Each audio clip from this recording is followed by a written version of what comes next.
Okay, so I want to show you what we've built with the ultrasound team. So if you go to relay.ultrasound.money, you will see, if you scroll down a little bit, two new dashboards. The first one is the sanctions censorship dashboard, which is the scope of the grant. But we also built an extra dashboard, if you scroll down even more, which is this inclusion delay dashboard. And so what I want to do is walk you through the dashboard and try and explain what's going on. So one of the things that we've done is basically looked at the three key steps in the so-called MEV pipeline where there could be censorship. So these three steps are the builder. So the builder builds the block. There could be censorship there. They don't include, for example, OFAC transactions. It could be at the relay level, where blocks that contain OFAC transactions are being filtered. And it could also be at the validator level. And here, for the purpose of this grant, we've looked specifically at Lido operators as a subset of all the validators. Now, the big picture numbers that you need to look at are those in this big font. So how much dominance is happening at each stage of the pipeline? Right now, in the last 7 days, roughly 30% of the blocks were censored at the relay level. So this is a huge improvement to where we were, even a couple months ago, where Flashbots was dominating, and this number was much closer to 80 or 90%. We also have the censorship at the validator level, and actually that's the best news that this dashboard is saying, is that basically most validators, at least the Lido operators, are not censoring. And just to go through definitions real quick, we define censoring at the relay level by whether or not you are including blocks with sanctioned addresses. So for example, the ultrasound relay, which is the top relay, has relayed 315 blocks on chain, which are so-called sanctions, meaning that they contain at least one sanctioned address within one of the transactions. And so it's marked as not censoring. And Flashbots had 0 blocks, and so it's marked as censoring. And the definition of censorship for the Lido operators is whether or not they connect to at least one non-censoring relay. So the vast majority of operators are connecting to at least one relay. One very quick note here is that if you go to the 30 days, the numbers change quite a bit. And the reason here is that Block Native had a bit of a bug.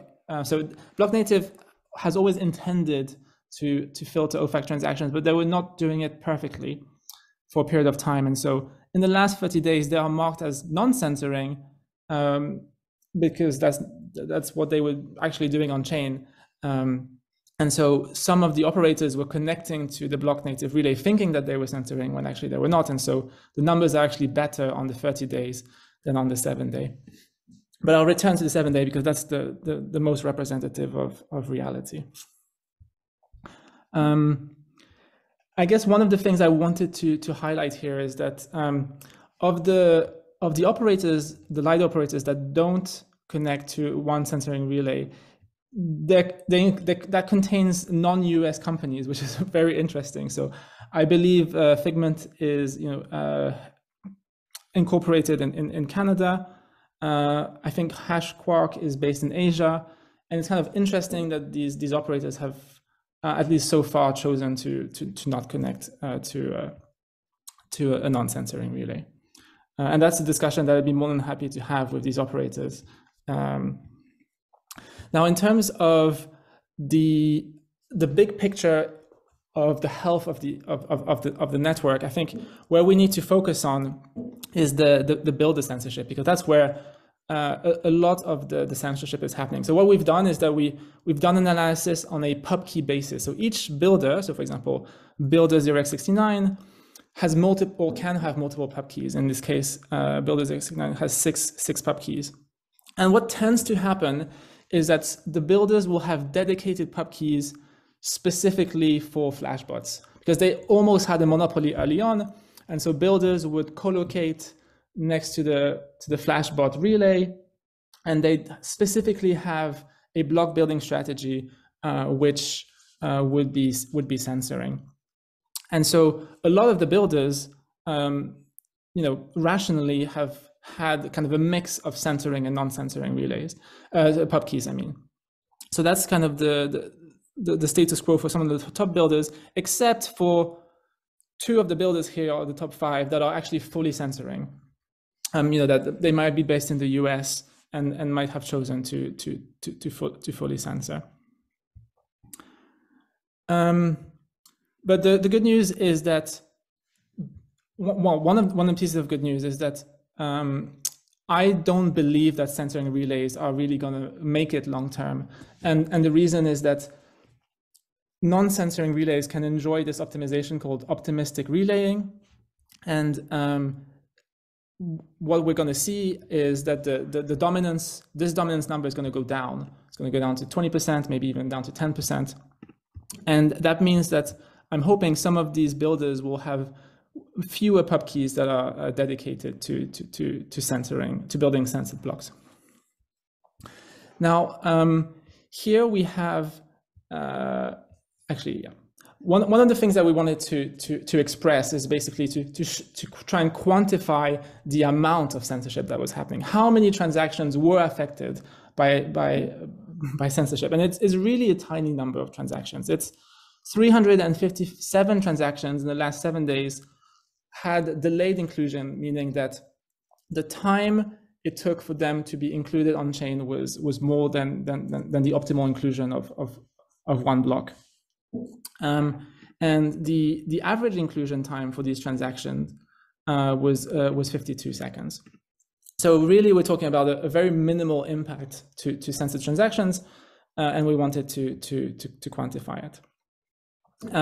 And if you want to look at extremes, we have this leaderboard with the top delays, and you'll see here like the top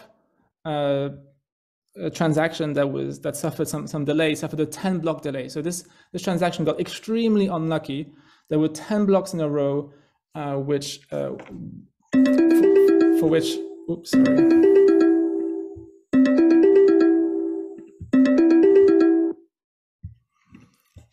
There were 10 blocks in a row for which they didn't get included, but this is quite rare. And here we're showing those transactions that were delayed, and on the reasons here, it's all OFAC US. So we try to find other sources of censorship, and it turns out the UK also has a sanctions list, but it only has one address in it, and that address hasn't been touched in months. It certainly hasn't been touched since after the merge.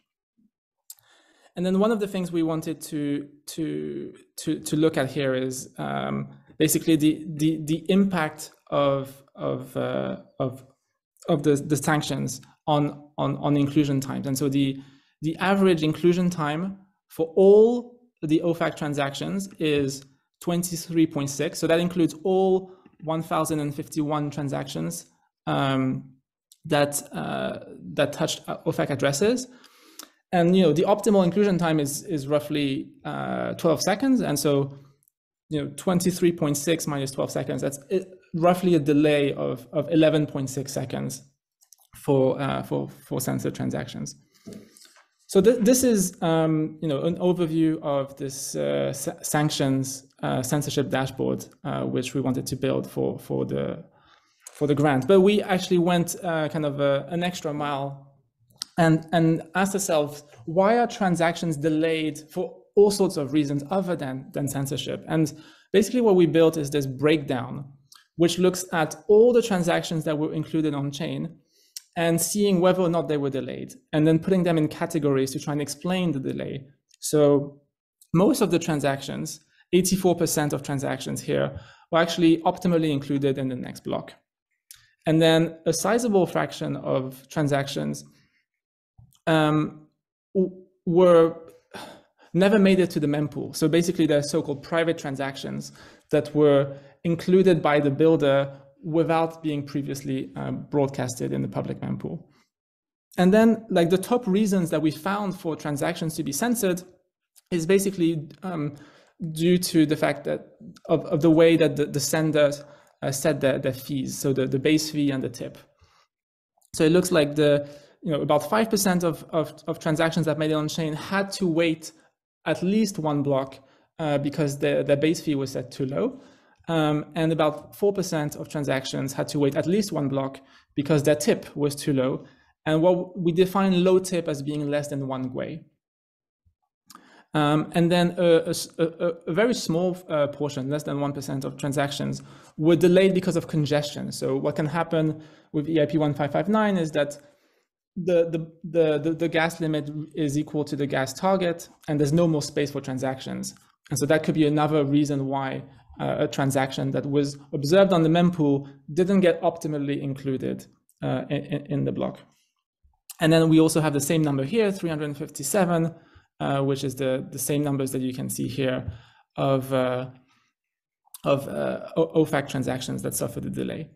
And then you can go through the list, but it becomes more and more obtuse as you go down the list. So for example, one of the reasons why the transaction might not have gone through is because you don't have enough balance, ETH balance, to pay for the fee.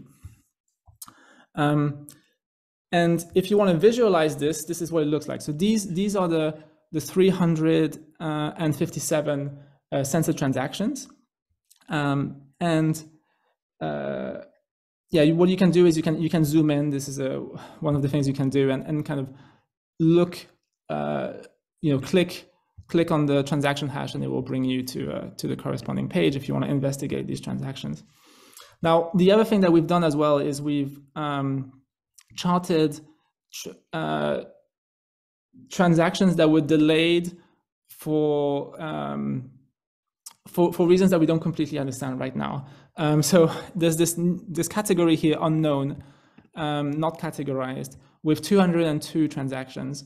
And we still have a little bit of work to do to basically look at these transactions and understand kind of what kind of edge case was the reason why they didn't get included on chain. So we hope to kind of flesh this out, but we're talking about a very small minority of transactions over the last 7 days.